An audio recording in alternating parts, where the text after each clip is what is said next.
चाहूं तो पहली पदान पर पहुंच गया है सुधीर।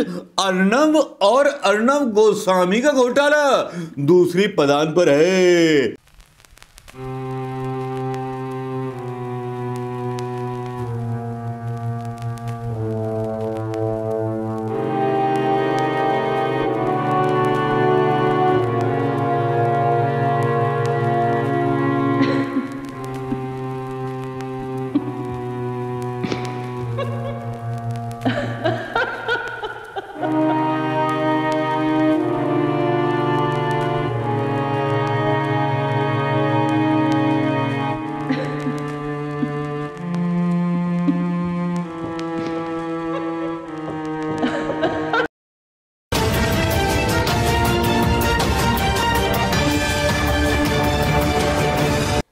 दोस्तों नमस्कार। बात नजरअंदाज मतलब जो है नजरअंदाज हो जाती है।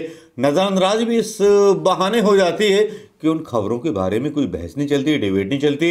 वैसे ही खबर मनमोहन सिंह साहब के जमाने में आ गई होती तो बड़ी बड़ी डिबेटें हो रही होती, बड़े बड़े आरोप लग रहे होते उस समय के प्रधानमंत्री पर, उस समय के सूचना प्रसारण मंत्रालय के ऊपर। लेकिन साहब हम जो आपको एक पैकेज लेके आए हैं, एक ऐसा पैकेज लेके आए हैं जो पैकेज बहुत भरपूर है भ्रष्टाचार से। जिस पैकेज में अर्नब गोस्वामी और सुधीर चौधरी का भ्रष्टाचार शामिल है। दोस्तों नमस्कार, मैं मनोज कुमार शर्मा एक बार फिर आपके बीच गूंजती हुई आवाज के बीच में। अगर मैं आजाद हिंद आवाज की एक कोई जैसे गाने बजते थे, अगर उन हिसाब से भ्रष्टाचार को रोकना चाहूं तो पहली पदान पर पहुंच गया है सुधीर, अर्नब और अर्नब गोस्वामी का घोटाला दूसरी पदान पर है। अदानी और अंबानी का घोटाला तीसरी पदान पर है। किसानों के साथ धोखा। लेकिन आप क्या सुनना पसंद करेंगे दोस्तों?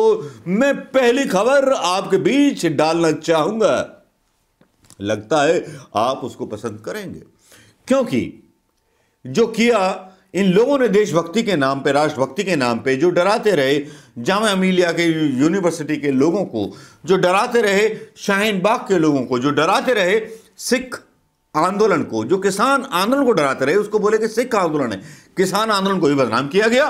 वाकई बहुत प्यारा काम किया है बे ड्यूड्स, लगे रहो। क्योंकि भैया खाओगे नहीं तो कमाओगे नहीं, तो फिर मोदी जी के लिए अच्छी अच्छी बातें कैसे बोलोगे? हर कानून दूसरों के लिए लागू होता है, लेकिन चमचों पे कानून लागू नहीं होता।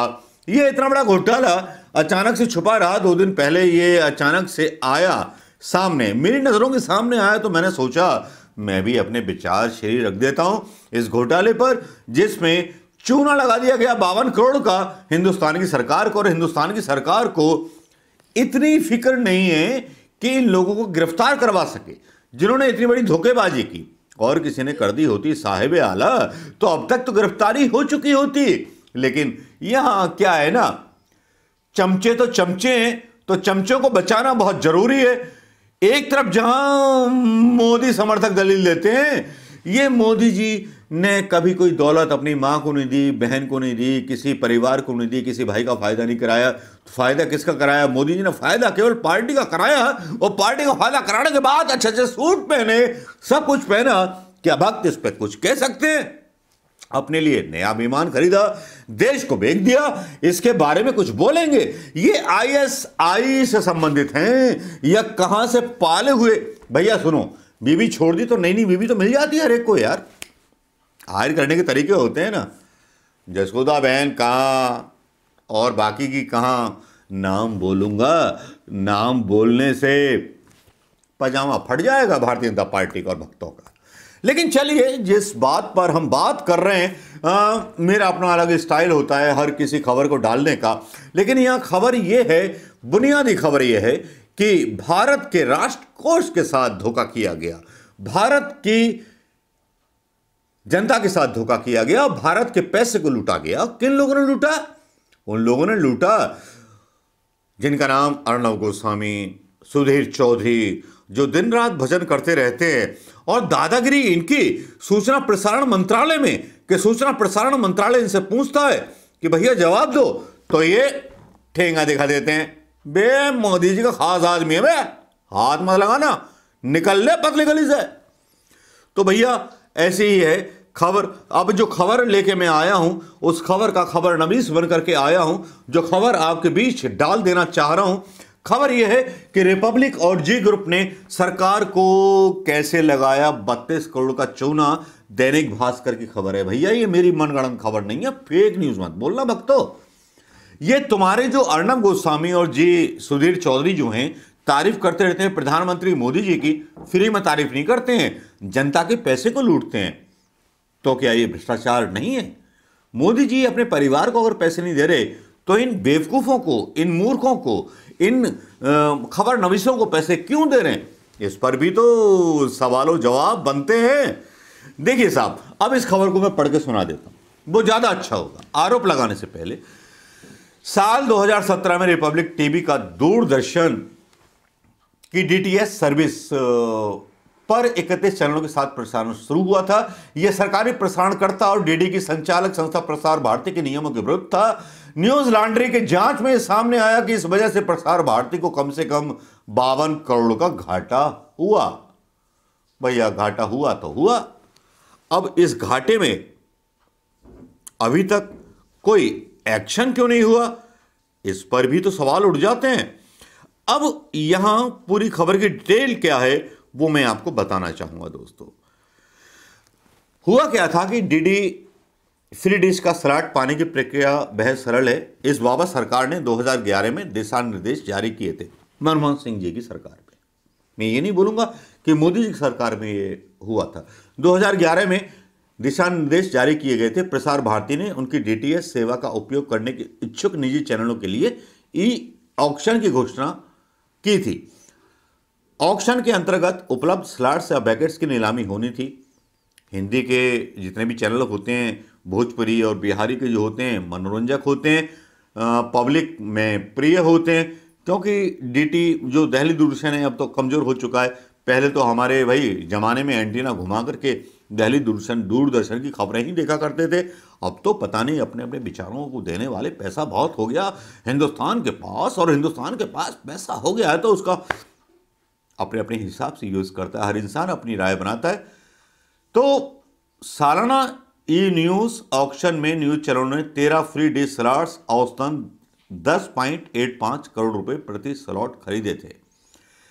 हालांकि न्यूज श्रेणी में एक स्लॉट का रिजर्व मूल्य 7 करोड़ रुपए था, फिर भी सबसे अधिक बोली उस टाइम पर 12.25 लाख करोड़ की लगी थी 2011 में। याद रखिएगा, चोर कौन है, सरदार साहब थे या कोई और था। यह वीडियो थोड़ा लंबा होने वाला है दोस्तों, खबरें लंबी होने वाली हैं। अब यहां होता क्या है कि चैनल के प्रसारण वीडियोकॉन, एयरटेल, टाटा स्काई, विशेष रूप से डिश टीवी और डीडी फ्री डिश की डीटीएच सेवा पर होना था, जो रिपब्लिक टीवी ने बिना आवंटन प्रक्रिया में हिस्सा लिए। वो आवंटन में भी नहीं आए थे, 2011 में गायब थे। वो अचानक से फिर से आए जब उसको रिपीट किया गया। और चैनल की इस हरकत पर सूचना मंत्रालय और दूरदर्शन के कान खड़े कर दिए गए। अब ये खबरें जब आती हैं, अर्णब गोस्वामी का दबदबा, और देखिए दबदबा कितना है कि रिपब्लिक टीवी दावा करता है कि वह फ्री डिश पर उपलब्ध है, वह धोखे से गलत तथ्य प्रस्तुत करता है। और पत्र में कहा गया, दूरदर्शन को सूचना प्रसारण मंत्रालय की शिकायत मिली है जिसके अनुसार रिपब्लिक चैनल गैरकानूनी तौर पर डीडी फ्री पर उपलब्ध है।